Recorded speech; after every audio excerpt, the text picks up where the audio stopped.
Hello, darlings. Welcome to Narc Free Formula. My name's Freedom. Thank you for joining me.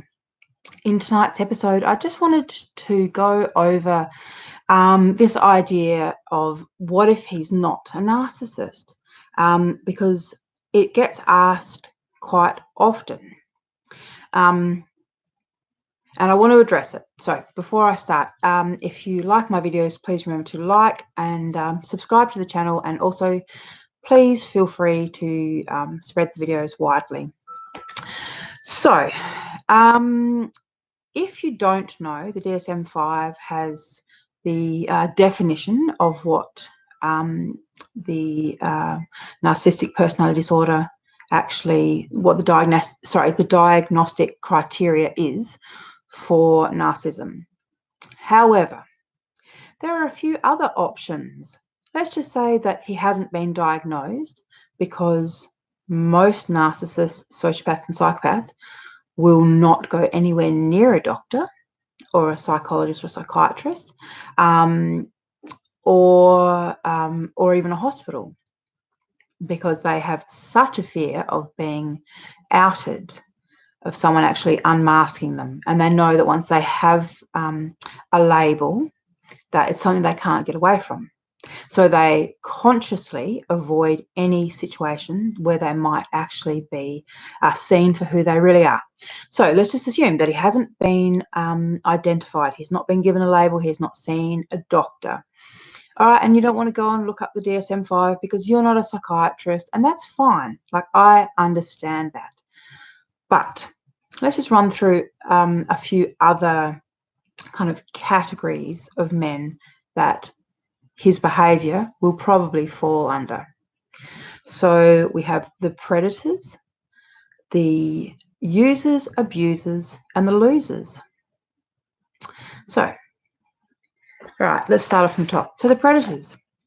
So if you've got someone who's looking for damaged, weak, and lonely prey, so they're actually going into the world looking for people that they can take advantage of, because they are predators.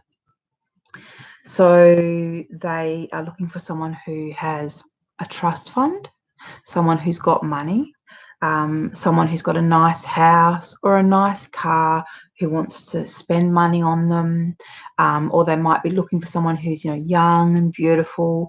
There's something that a predator is looking for. So just ask yourself, is that someone that you really think you want to be with? Someone who wants to take advantage of you? Someone who will take advantage of you?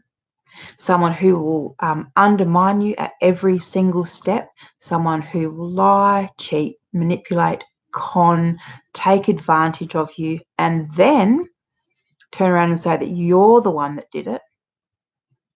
And that's what they will do. So that's the predators. Oh, and also, this is another thing you need to be really conscious of. If you have children or if you have teenagers, this is another thing that predators will look for if they are pedophiles. So be careful, and watch out for that, because that's important. So then you've got the users, who are similar to the predators, except the predators are more dangerous, because the predators are the kind of personality types. These are the sociopaths and psychopaths. So these are the ones who will make you change your will and then push you down the stairs.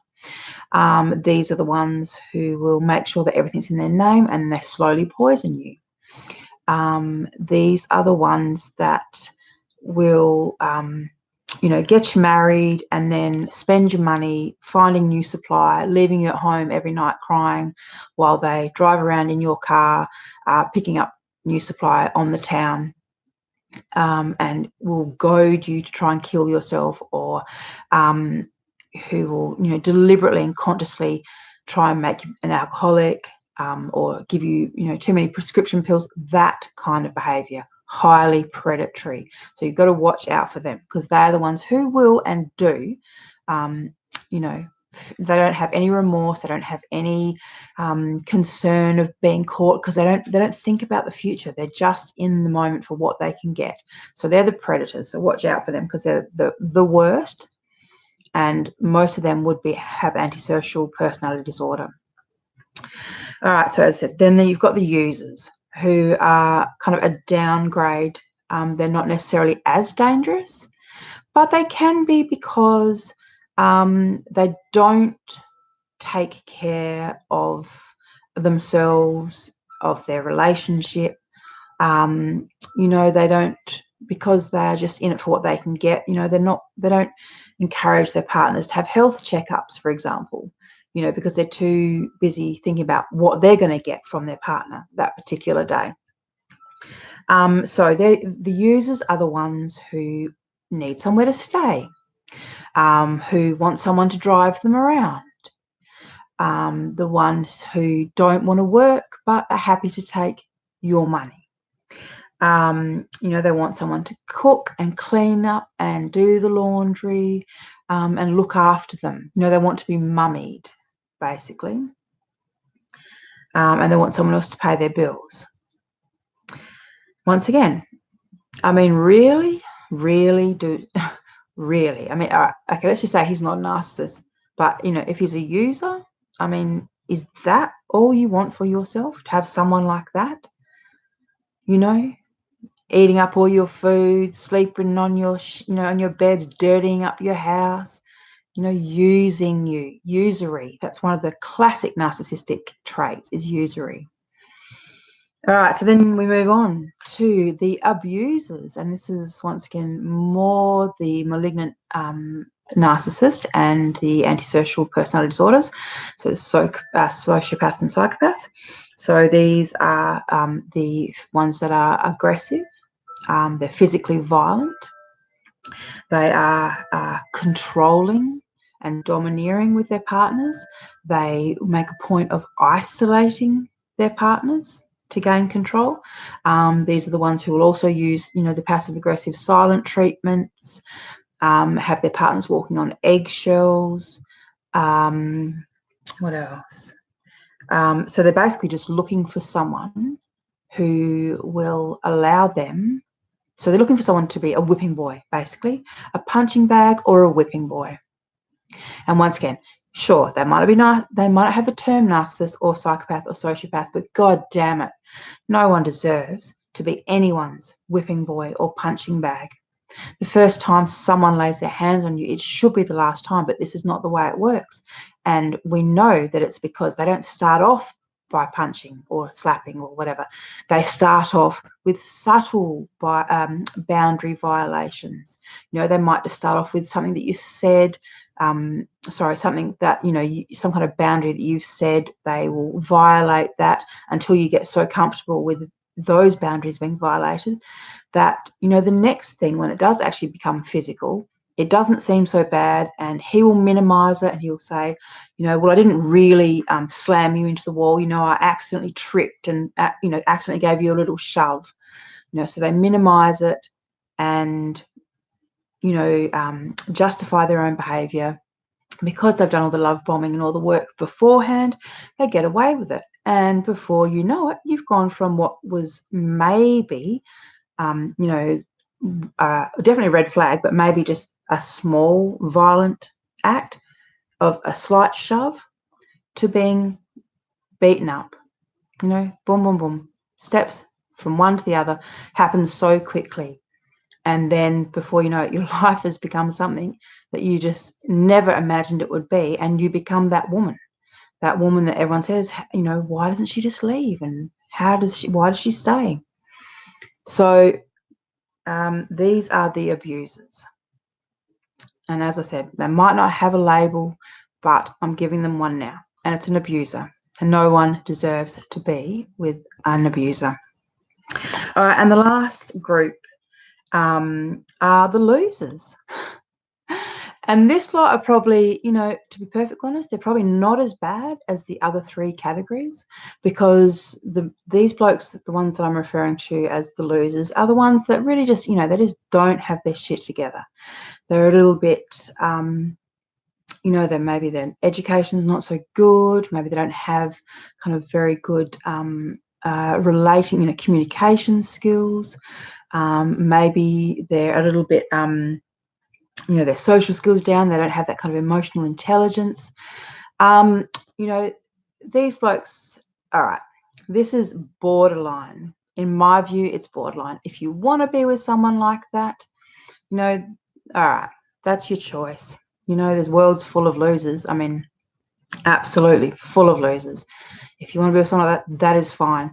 But once we start talking about, like I said, physical, you know, violations of boundaries, and once we start talking about predatory behavior and abusive behavior, you know, that's when we're talking about an entirely different category. And you can't just turn a blind eye to that stuff.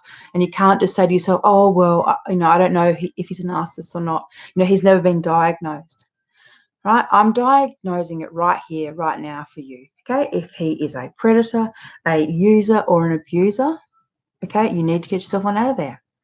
There's 8 billion people in the world. You do not need to settle for someone who is going to abuse you. And as I said, the predators are dangerous. I mean, all of these blokes can be dangerous. If they are narcissists or sociopaths, psychopaths, they're definitely dangerous. But, you know, you may not know that from where you're sitting right now.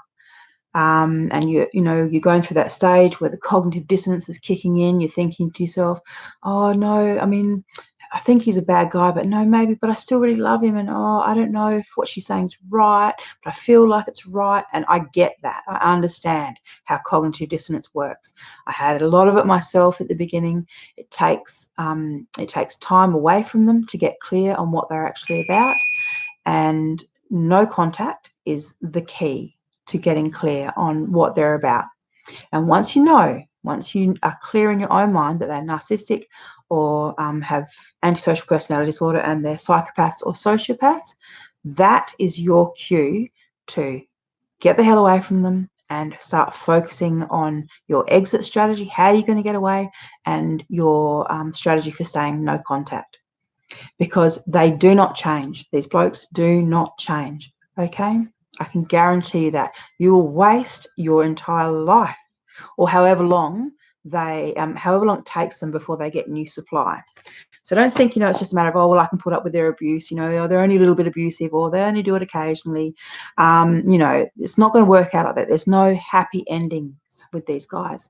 Either you end up running away from them, or they end up discarding you. That's the 2 outcomes. Oh no, there's 3. You know, there's death and ending up in jail, and or ending up in a mental institution. You know, there's some really full-on outcomes that can occur when you are in a relationship with a predator or an abuser.